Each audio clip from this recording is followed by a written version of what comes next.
Hey, it's Medium Jenny Lee. I'm here with the next Raw session from Volume 2. This is going to be Session 60, which is a weird synchronicity because last night we recorded the 60th episode of the Witching Hours podcast. It's weird how divine timing happens.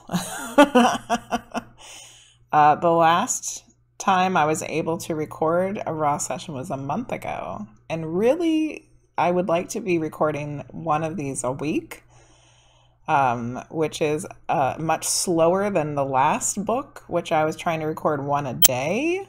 So the fact that it's taken me a month to get to this, and it's session 60, and it just happens to be that we recorded our 60th episode of our podcast last night. That's not a coincidence, you know? Anyway, let's get to it. All right, so we're going through the Raw Contact Teachings of the Law of One, Volume 2, and we are on session 60. This was recorded on July 1st of 1981. I'm just about to be born in another month and 21 days. Side note. Okay, so of course, Don is asking, how is Carla's condition? What's the instrument's condition? Ra says it's previously stated. This happens a lot in this book with these sessions. Sometimes Ra gives a little bit more information of some new stuff, but for the most part, it's we already told you, Don. Okay, next question. It is my opinion that the best way for the instrument to improve her condition is through periods of meditation followed by periods of contemplation with respect to the condition and its improvement. Could you tell me if I'm correct and expand on my thinking? So there was, at this point of the book, Carla, who is the person channeling the information from Ra, has been having some wrist pains from picking up something heavy the wrong way. So that's what they're talking about. Ra says, meditation and contemplation are never untoward activities. However, this activity will, in all probability, in our opinion, not significantly alter the predispositions of this instrument, which cause the fundamental distortions which we, as well as you, have found disconcerting. So it's not really going to change anything. Wah, wah, wah. Can you tell me the best approach for altering to a more acceptable condition the distortions that the instrument is experiencing? How can they stop it? How can they get it to stop? And this is Ra's answer. There is some small amount of work which the instrument may do concerning its pre-incarnative decisions regarding service to the infinite creator in this experience. However, the decision to open without reservation to the offering of self when service is perceived is a fundamental choice that is not open to significant alteration. Nor would we wish to interfere with the balancing process which is taking place with this particular entity. The wisdom and compassion being so balanced by this recapitulation of fourth density is helpful in this particular mind-body-spirit complex, Carla. It is not an entity much given to quibbling with the purity with which it carries out that which it feels is best to do. Whew, that was a tough one. Tough sentence there. We may say this due to the instrument's knowledge of itself, which is clear upon this point. However, this very discussion may give rise to a slightly less fully unstopped dedication to service in any one working, so that the service may be continued over a greater period of your space-time.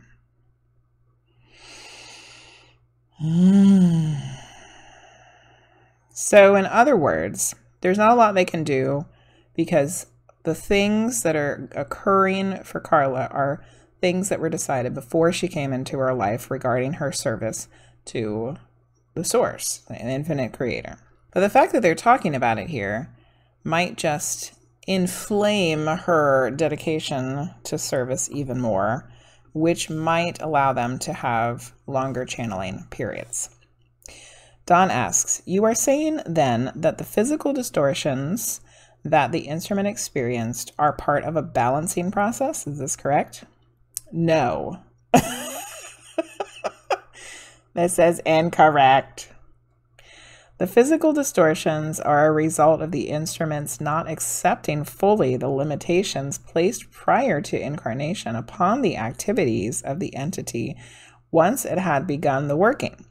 The distortions caused by this working, which are inevitable given the plan chosen by this entity, are a limitation and, to a degree, consonant with the amount of vital and physical energy expended, weariness due to that which is the equivalent in this instrument of many, many hours of harsh physical labor. So the channeling for her wears her down, in other words.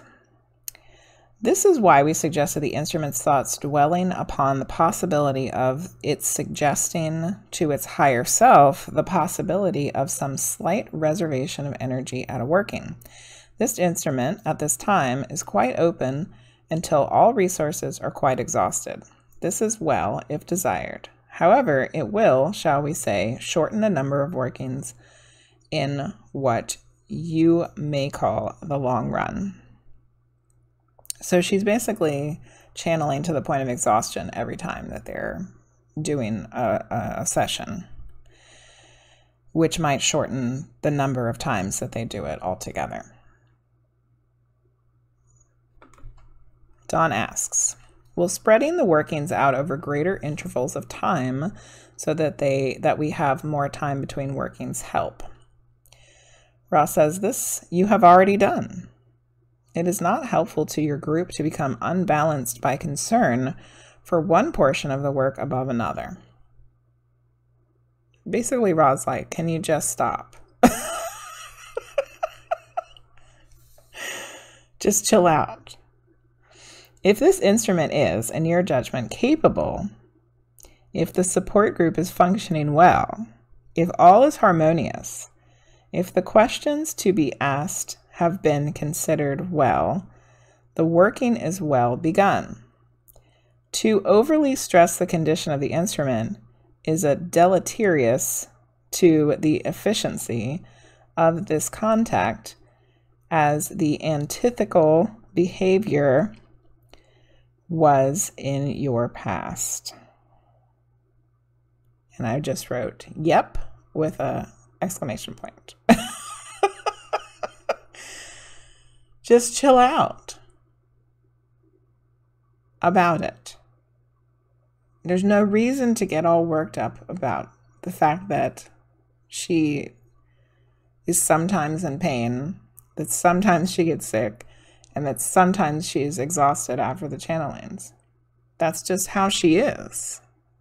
That's just how she is. And Ra is saying that's one of the things she chose to do and how to be in this particular life. So Don, and maybe Jim too, chill out. That's what Ra said. Aside from the workings, I am concerned about the physical distortions of, and then he just continues. And then he just keeps going. Did you not listen to anything that Ra just said, Don? I know you're concerned about her. It's okay. Aside from the workings, I'm concerned about the physical distortions of the instrument in the area of hands and arms, where she hurt her wrist, right? Is there a mental exercise or something else that the instrument could work on to help to alleviate extreme problems she has at this time with her hands? And Ra says yes, but then doesn't elaborate. So then Don says, would this be an exercise of meditation and contemplation upon the alleviation of the problems? And Ra says no, but doesn't elaborate.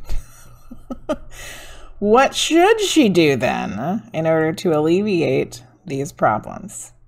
You got to be specific, Don. Be specific. As we have said, this instrument, feeling that it lacked compassion to balance wisdom, chose an incarnative experience whereby it was, of necessity, placed in situations of accepting self in the absence of other selves' acceptance. She's having to accept herself when other people aren't accepting her. And the acceptance of the other self without expecting a return or energy transfer. And just loving the other people anyway. This is not an easy program for your incarnation, but was deemed proper for this entity. You're right about that, Ra. That is not easy to do.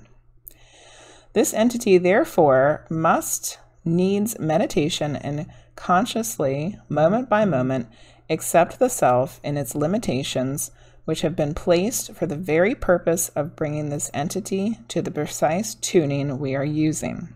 So she's having to accept herself, even though she knows that she has limitations on the work that she's doing and that she wants to do. Further, having learned to radiate acceptance and love without expecting return, this entity now must balance this by learning to accept the gifts of love and acceptance of others, which this instrument feels some discomfort in accepting. So it's almost like she got used to not being accepted and loved by other people, even though she gave her love freely and her acceptance freely. And now that she's getting love and acceptance from others back, it's not so easy, right? These two balancing workings will aid this entity in the release from the distortion called pain. The limitations are, to a great extent, fixed. I don't know if they mean fixed as in like it's already been fixed, or fixed as in it's set and you can't change it. I'm not sure about that. But that's the balancing that they're talking about. Like, she already is someone who loves and accepts others and has loved and accepted herself, but not so good at accepting love and acceptance from others. And that's what she has to work on. Then Dawn asks, is the fact that the instrument already was consciously aware of this the reason that the first distortion was not in force and making it impossible for you to communicate with us? Which, if I remember correctly, the first distortion is like the law of confusion, like not remembering things when you come into your incarnation. Ra says, this is not only correct for this entity, which has been consciously aware of these learned teachings for some of your years, but also true of each of the support group. So John and Jim too. The possibility of some of this information being offered was not there until this session. Let's repeat that sentence. The possibility of some of this information being offered was not there until this session. So let's just take a moment here, shall we? Let's take a moment here to think about that sentence, because there's a lot that can be read between the lines of not just this particular work of Dawn and Carla and Jim channeling Ra and recording the information, but any type of work that has to do with spirit, whether it's mediumship or meditation or shamanic journeying or astral travel or whatever. If you're still here in the three-dimensional reality, and probably other dimensions too, I would imagine,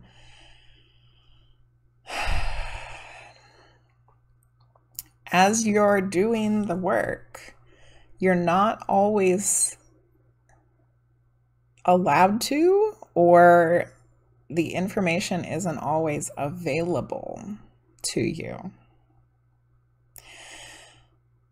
And there's even more that can be read into that, because that means that as you're going and as you're learning and as you're searching, you're doing your seeking and you're researching and having experiences and all of this, and you're starting to put all those puzzle pieces together, there's a lot of puzzle pieces that just weren't even put in your box for you to put together yet. But as you continue your journey of trying to figure out what all of this is for, what all of this is, then you get slid some puzzle pieces that weren't necessarily part of your puzzle. If that makes any sense. Because Ra is saying that that information that they're talking about right now was not available for them to know until they realized certain information first.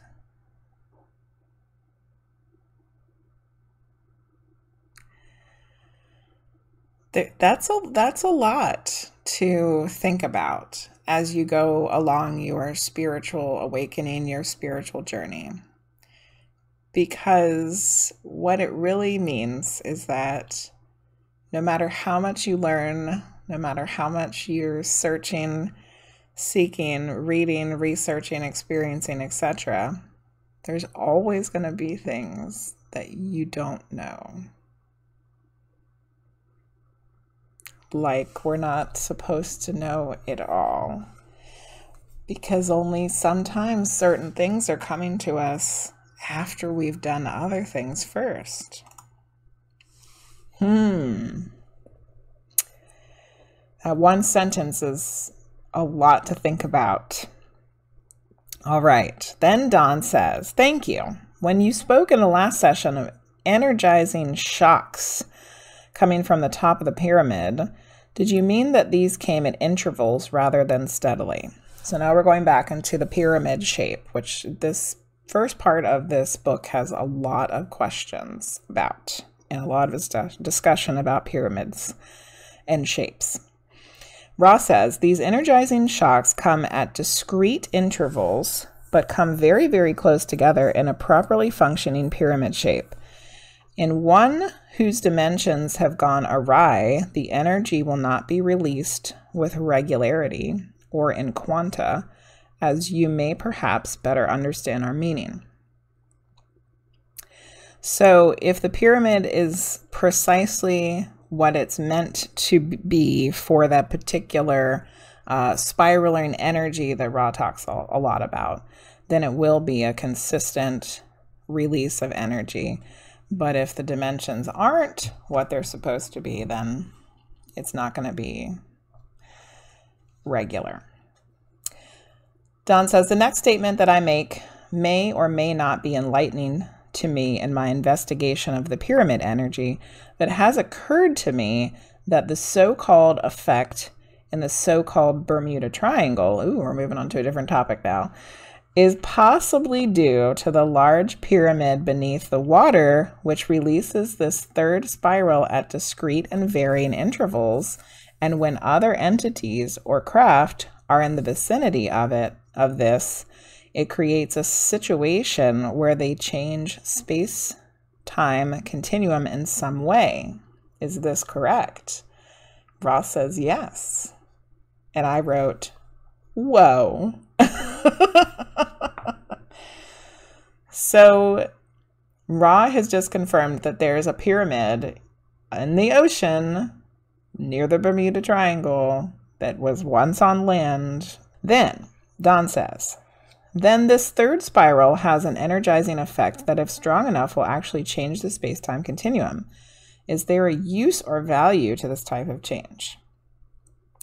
Ra says, in the hands of one of fifth dimension or above, this particular energy may be tapped in order to communicate information, love or light across what you would consider vast distances, but which, with this energy, may be considered transdimensional leaps. Also, there is the possibility of travel using this formation of energy. And then I wrote a note, QHHT session about Atlantis. Side stories here. If you're not familiar with Dr. Suzanne Spooner, who's a QHHT practitioner, which is quantum healing, hypnosis,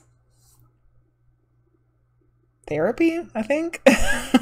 Don't quote me on what it stands for, because I can never remember what the acronym is all the way. But if you're not familiar with QHHT, it's something that Dolores Cannon started, and then other people learn how to do that particular technique. And then this one particular lady, Suzanne Spooner, she has a YouTube channel. I've listened to like almost all of the sessions. I'm getting back into some really old ones now because I can't listen to enough of them. There is multiple, 2 or 3 different QHHT sessions of people going into past lives for themselves that talk about exactly what Ra is talking about in this particular session with the pyramid. There's a QHHT session of a person who was on Atlantis right when it was getting ready to be destroyed, and they used the pyramid energy to basically teleport to a different place. There is, I think, 2 other QHHT sessions where people have past lives in places where there's pyramids, and they're using the pyramids to communicate with the other pyramids that are around the world. So it's exactly what Ra is saying here. Now, the interesting thing about that is that Ra says in order for someone to use that energy of the pyramid for those particular things, that they have to be of 5th density or higher. And those QHHT sessions are just normal everyday people that are having these sessions done with past lives. So if they are experiencing this and what Ra is saying is correct and true, then those people that are having those sessions and they used those pyramids in that way would have to be wanderers of 5th density or higher.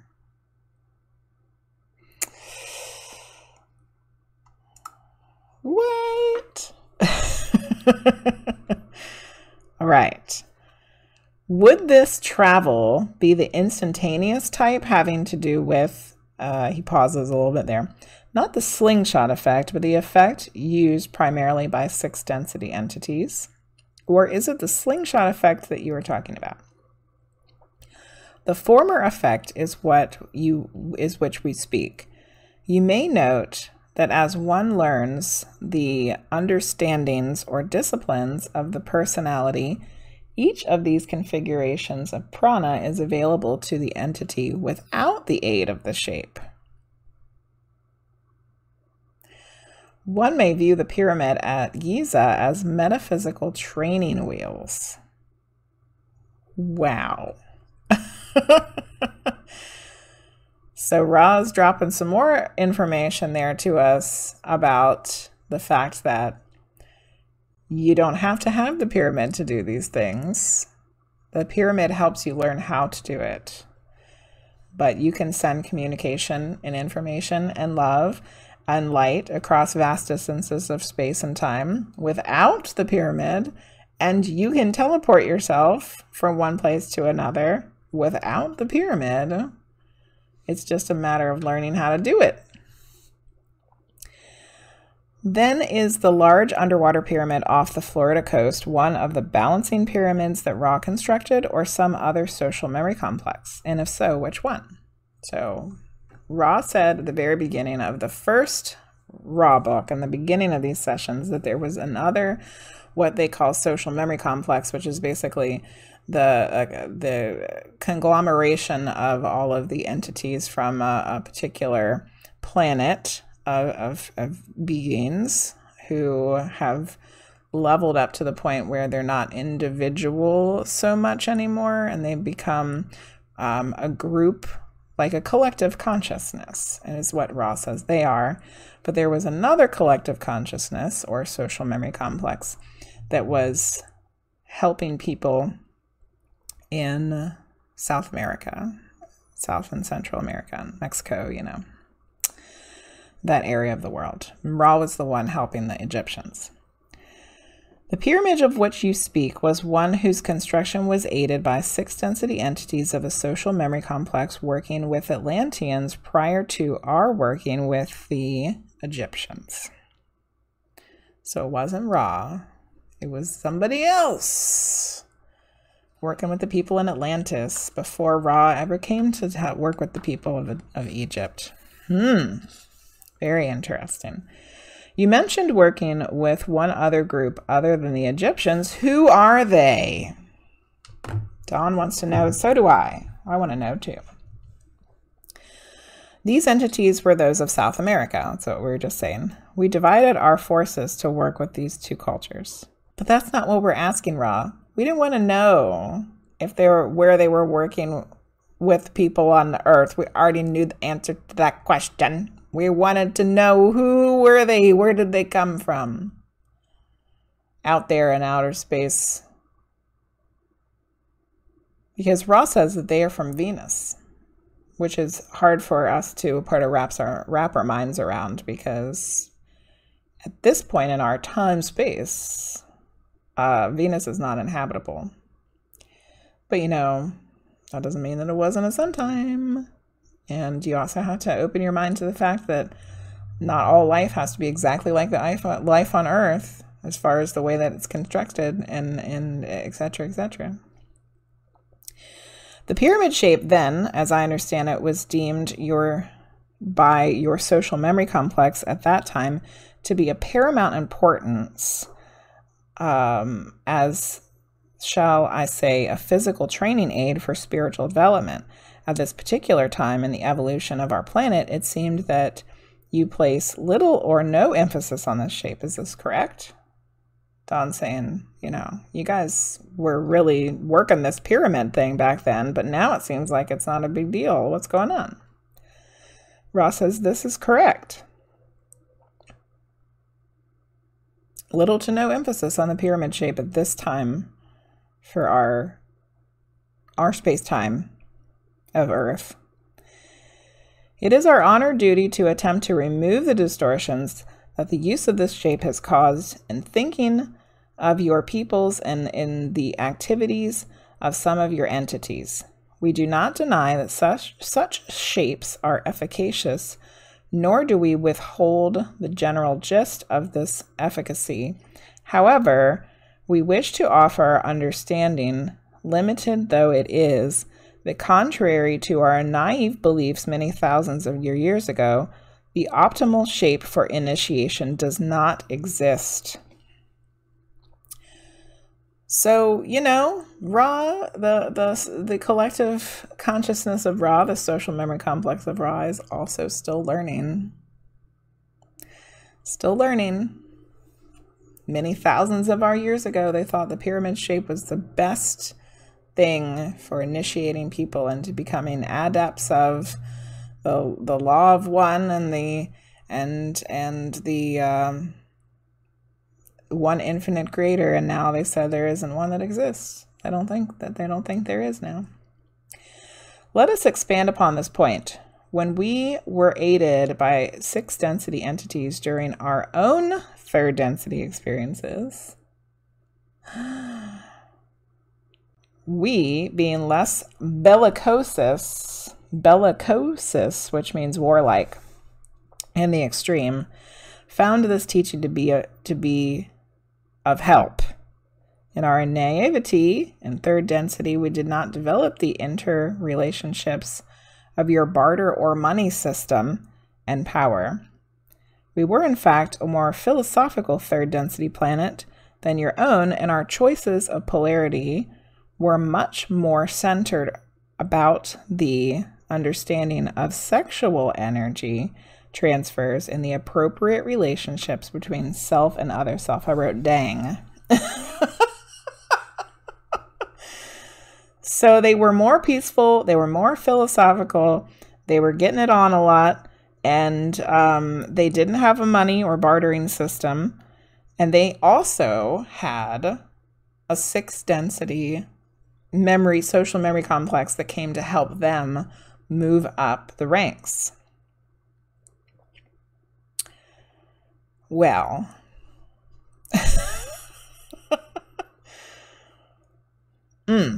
very different than us humans. We spend a larger portion of our space-time working with the unmanifested being. In this less complex atmosphere, it was quite instructive to have this learn-teaching device, and we benefited without the distortions we found occurring among your peoples. The unmanifested being. We have recorded these differences meticulously in the great record of creation, that such naivety shall not be necessary again. So I wonder if the great record of creation, they're talking about the Akashic records. They recorded all of the things that they experienced in the Akashic records. I'm wondering if that's the same, one and the same. At this space-time, we may best serve you, we believe, by stating that the pyramid for meditation, along with other rounded or arched or pointed circular shapes, is of help to you. So for meditation, yes. However, it is our observation that due to the complexity of influences upon the unmanifested being at this space-time nexus among your planetary peoples, it is best that the progress of the mind-body-spirit complex take place without, as you call them, training aids, because when using a training aid, an entity then takes upon itself the law of responsibility for the quickened or increased rate of learned teaching. If this greater understanding is, if we may use this misnomer, is not put into practice in the moment-by-moment experience of the entity, then the usefulness of the training aid becomes negative. So use the pyramid shape or other shapes to help with meditation. But if you're going to go the route of it being a training aid, then there's the possibility that because you're taking responsibility for learning and teaching using the training aid, that if it's not put into practice and moment-by-moment experience, then it has the possibility to become negative. Don says, thank you. I don't know if this question will result in any usable direction, but I think I must ask it. What was the Ark of the Covenant, and what was its use? Moving on to a different topic now. The Ark of the Covenant was that place wherein those things most holy, according to the understanding of the one called Mushi, who is Moses, were placed. The article placed therein has been called by your peoples 2 tablets called the 10 Commandments. There were not 2 tablets. There was one writing in scroll. This was placed along with the most carefully written accounts by various entities of their beliefs concerning the creation of the one creator. The ark was designed to constitute the place wherefrom the priests, as you call those distorted towards desire to serve their brothers, could draw their power and feel the presence of the one creator. However, it is to be noted that this entire arrangement was designed not by the one known to the Confederation as Yahweh, but rather was designed by negative entities, preferring this method of creating an elite called the Sons of Levi. What? Ugh, man, this gets like so mixed up and convoluted and causes so many issues with religions and religious stuff. Because this is saying that the Ark of the Covenant, which sounds like it was just a collection of writings that had to do with what people believed were about the, God, was actually from negative entities. So that's interesting. And I don't really know what to say about it. Don asks, was this a device for communication then? You said they also drew power from it. What type of power and how did this work? This was charged by means of the materials with which it was built being given an electromagnetic field. It became an object of power in this way, and to those whose faith became the untarnished by unrighteousness or separation, this power designed for negativity became positive and is so to those truly in harmony with the experience of service to this day. So negative entities are trying to make this like powerful object that contains an electromagnetic field and has all of this important documents in it, and it backfires on them. And that's kind of hilarious, really, if you think about it. It backfires because those whose faith became untarnished, for those people, it became something positive. Thus, the negative forces were partially successful, but the positively oriented Moses, as this entity was called, gave to your planetary peoples the possibility of a path to the one infinite creator, which is completely positive. So back in the first book of the Raw Contact, Volume 1, we learned that Moses pretty much had a mixed up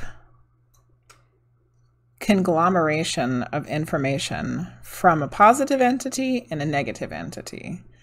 And what comes out of that in the Ten Commandments is a hodgepodge of things that are not so good and so sort of okay. But Moses didn't know that the one entity was a negative entity and was trying to manipulate the information because he was a positive person. This is in common with each of your Orthodox religious systems, which have all become somewhat mixed in orientation. There we go. The hodgepodge, the mix of the good and the negative, yet offer a pure path to the one creator, which is seen by the pure seeker. So even though the religions of the world are a hodgepodge mixed up mess of stuff, they still all contain a path for people who are really truly seeking that information of trying to figure out what's going on in the universe and why we're here and all that good stuff. Where is the Ark of the Covenant now? Where is it located? All right, Indiana Jones.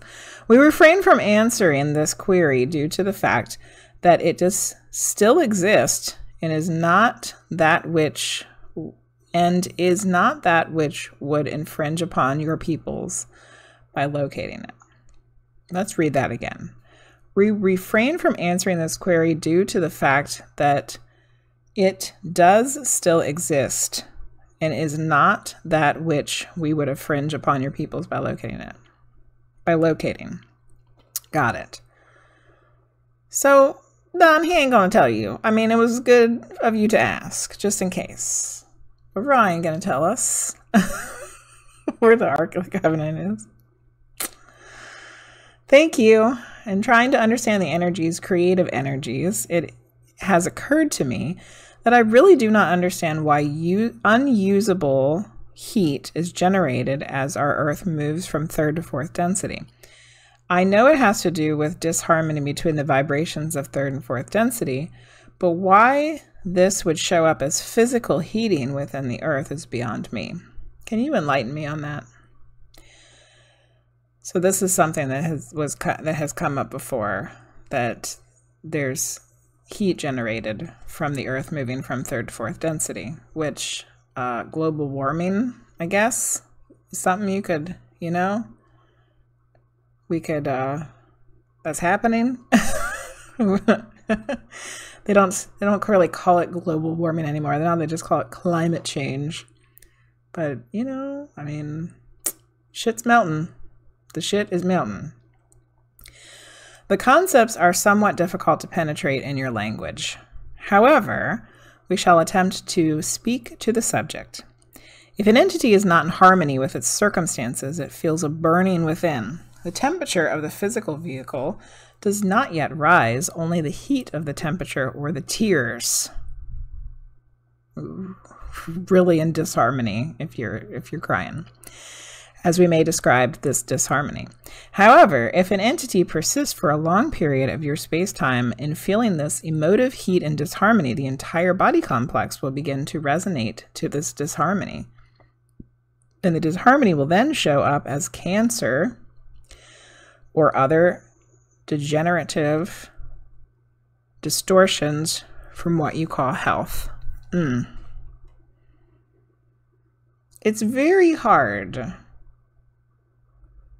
when cancer comes up in this information to talk about, because every one of us, I'm sure at this point, has had somebody in our lives that has had cancer, is suffering from cancer, or has died from cancer. And to hear what Ra says about cancer, even though it feels right to me, it's still difficult to talk about. That it's caused by disharmony and anger. Anger comes up a lot in the first volume of this book when they're talking about cancer. When an entire planetary system of peoples and cultures repeatedly experiences disharmony on a great scale, the Earth, under the feet of these entities, shall begin to resonate with this disharmony. Due to the nature of the physical vehicle, disharmony shows up as a blockage of growth or an uncontrolled growth, since the primary function of the mind-body-spirit complex is bodily complex is growth and maintenance. In the case of your planet, the purpose of the planet is the maintenance of orbit and the proper location or orientation with regards to other cosmic influences. In order to have this occurring properly, the interior of your sphere is hot, in your physical terms. Thus, instead of uncontrolled growth, you begin to experience uncontrolled heat and its expansive consequences. Dang. Is the Earth solid all the way through from one side to the other? You may say that your sphere is of a honeycomb nature. The center is, however, solid, if you would so call that which is molten. It's a very weird way to say that, Ra. It's solid, but it's molten. Okay. And the honeycomb nature, are there third density incarnative entities living in the honeycomb area? Is that correct?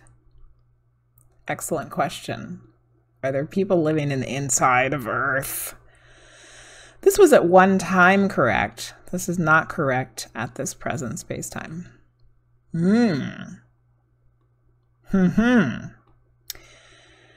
Are there any inner civilizations or entities living in these areas that are some of the other than physically incarnate who do come and materialize on Earth's surface at times? So like non-physical entities.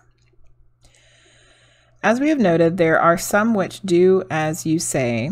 Further, there are some inner plane entities of this planet which prefer to do some materialization into third density visible in these areas. There are also bases in those areas of those from elsewhere, both positive and negative. There are abandoned cities. There's a hell of a lot of stuff going on the inside of our planet. There's non-physical beings. There's inner plane entities that like to manifest sometimes. There's bases from ETs, good and bad. And there's cities that have been abandoned. Who the hell was living there then? So many questions. Every answer leads to 20 more questions at the least. What are these bases used for by those from elsewhere? These bases are used for the work of materialization of needed equipment for communication with third density entities, for resting places for some equipment, which you might call small craft. These are used for surveillance when it is requested by entities. Thus, some of the, shall we say, teachers of the Confederation speak partially through these surveillance instruments along computerized lines, and when information is desired and those requesting it are of the proper vibratory level, the Confederation entity itself will then speak. So like it's a PA system. There's a PA system in the interior of our Earth so that other entities can speak to us from a closer proximity.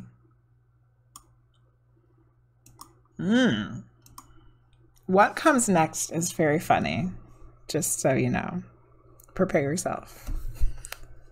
Am I to understand that the Confederation entity needs communication equipment and craft to communicate with the third density incarnate entity requesting the information? This is incorrect. However, many of your peoples request the same basic information in enormous repetition. And for a social memory complex to speak ad infinitum about the need to meditate is a waste of the considerable abilities of such social memory complexes. Oh God. That's one of my favorite parts of this book so far.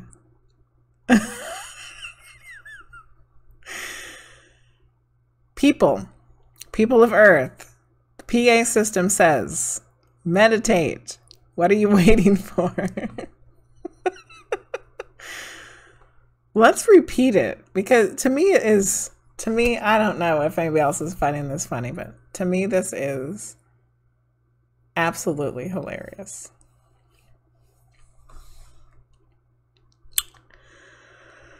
Your peoples request the same basic information in enormous repetition. We ask the same effing question over and over and over again. And it is not using their energy wisely to repeat for an eternity that your asses just need to meditate. It is a waste of the considerable abilities. So did you get that, people? Did you get it? Just frickin' meditate already. Thus, some entities have had approved by the Council of Saturn the replacement and maintenance of these message givers for those whose needs are simple, thus reserving the abilities of the Confederation members for those already meditating and absorbing information, which are then ready for additional information. Hilarious. There has been, for the past 30 years, a lot of information and a lot of confusion. And in fact, I would say the law of confusion has been, oh, Dawn's laughing there, says chuckles, working overtime to make a small joke, and bringing information for spiritual catalysts to groups requesting it. And we know that both the positively and negatively oriented social memory complexes have been adding to this information as they can.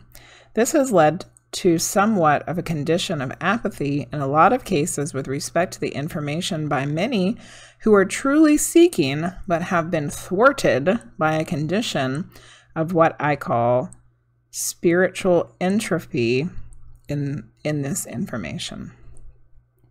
I'm feeling you, Dawn. I'm feeling you.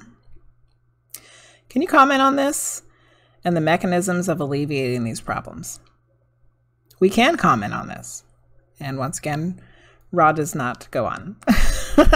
Only if you deem it to be of importance, I would request a comment. If you feel it unimportant, we'll skip it. The information is significant to some degree, and it bears upon our own mission at this time. We of the Confederation are at the call of those upon your planet. If the call, though sincere, is fairly low in consciousness of the, shall we say, system whereby spiritual evolution may be precipitated, then we may only offer the information useful to that particular caller. This is the basic difficulty. Entities receive the basic information about the original thought and the means, that is, meditation and service to others, whereby this original thought may be obtained. Please note that as Confederation members, we are speaking for positively oriented entities. We believe the Orion group has precisely the same difficulty. Once this basic information is received, it is not put into practice in the heart and in the life experience, but instead rattles about within the mind complex distortions, as would a building block which has lost its place and simply rolls from side to side uselessly. Yet still the entity calls. Therefore, the same basic information is repeated. Ultimately, the entity decides that it is weary of this repetitive information. However, if an entity puts it into practice, that which it is given, it will not find repetition except when needed. So this happens a lot as a reader, myself as a reader. This happens a lot as a reader, that someone will get a reading and then the next time they get a reading, they get the same information again. And sometimes that can repeat 3, 4 times. And the reason why is because they're not putting into practice what came through in their reading. If you're getting the same messages over and over again, it's because you're not actually following through with it. You're not putting into practice. You're not using that building block that spirit or whoever has given you. You're letting it rattle around inside your head instead of using it as part of your growth and development. But at the same time, we'll only put it into practice when it's the right time for us. You know, it's like getting a piece of advice from your BFF, right? Like, you want to know what your BFF thinks about your new boyfriend or whatever, and she's going to tell you the truth and say, well, I don't know if I like him, you know, and then you're not going to listen because, you know, you still like him, but then eventually you do see why your BFF didn't like him, and then you put it into practice by breaking up with him. That's an example. You're only going to put the things into practice when it's right for you. So if you find yourself getting the same information over and over again, whether it's in your meditative state or whether it's through reading from someone else, you're not putting it into practice. You're not listening to what the message is that's coming through. So it's just going to keep repeating, possibly in different ways, possibly in different forms, and explained in various ways, but it's just going to keep on coming until you actually do it. But don't feel bad about that. Don't make yourself feel crappy about it. It's going to come. You're going to do it when it's right for you. But that's what this is talking about here. And the notes that I wrote on the side of the page here for this were, it's the listen and look within. That's why different people get different info or different info at different times. and also why people get repeating information. Thank you.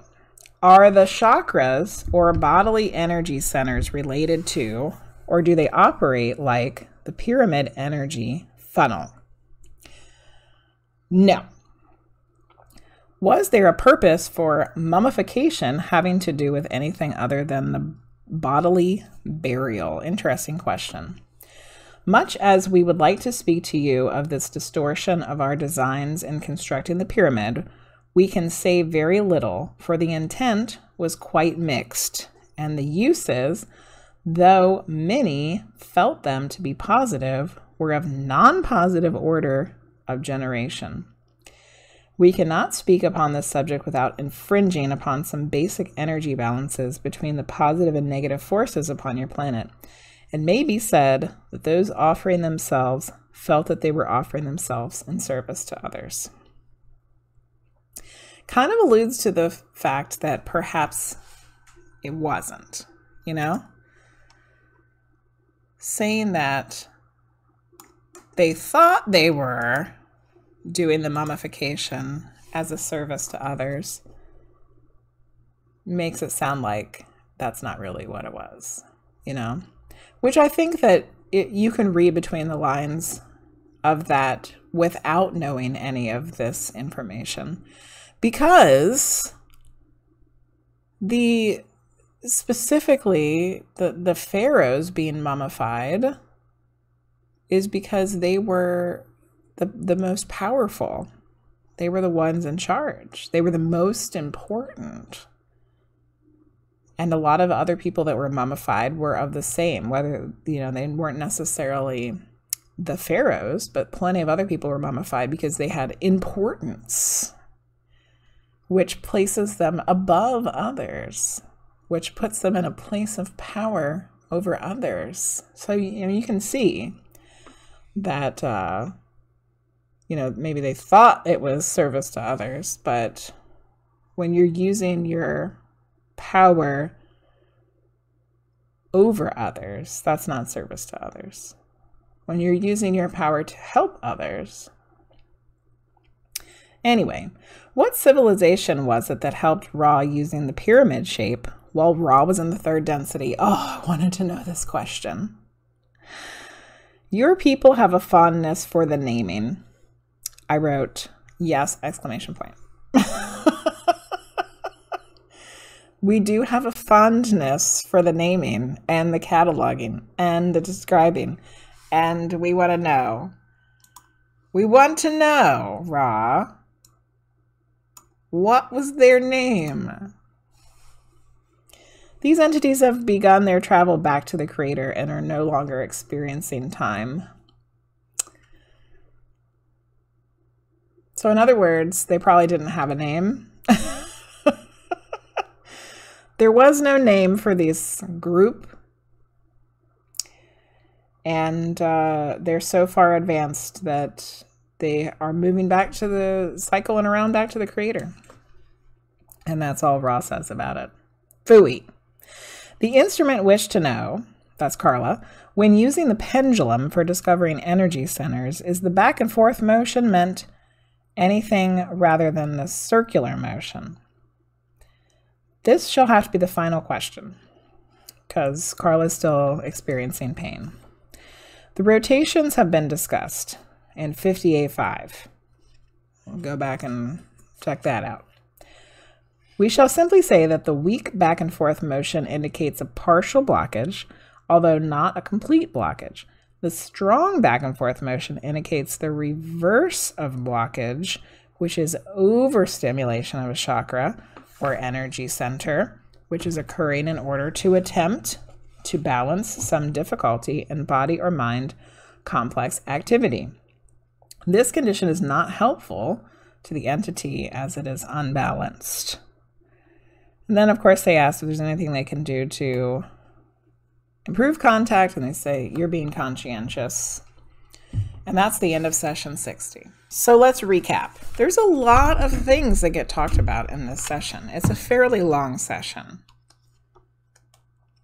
So first of all, of course, Dawn asks way too many questions about what's going on with Carla, and Ra just basically says, stop asking. Then Dawn asks a little bit about the pyramids and the energy, talks about the Bermuda Triangle and the fact that there's a pyramid under the ocean there, which is really interesting. And then Ra does say that that pyramid that's off the coast of Florida and Bermuda was part of Atlantis. And it was a different social memory complex that helped with that. And then Ra doesn't really want us to use the pyramid anymore because they think that we pretty much screwed it up, which we did.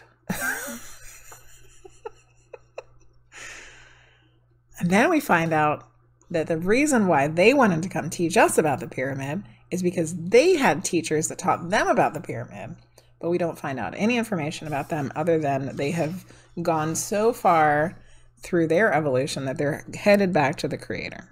Then we talk about the Ark of the Covenant, which gets really messy. It gets real messy right along there. Poor Moses. And then we find out why the earth is heating up when it's moving from third to fourth density. And it's because of the extreme disharmony, which also can happen in individual people, which causes cancer. Also a messy topic.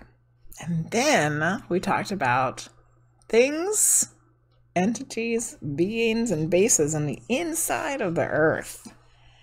That was really interesting.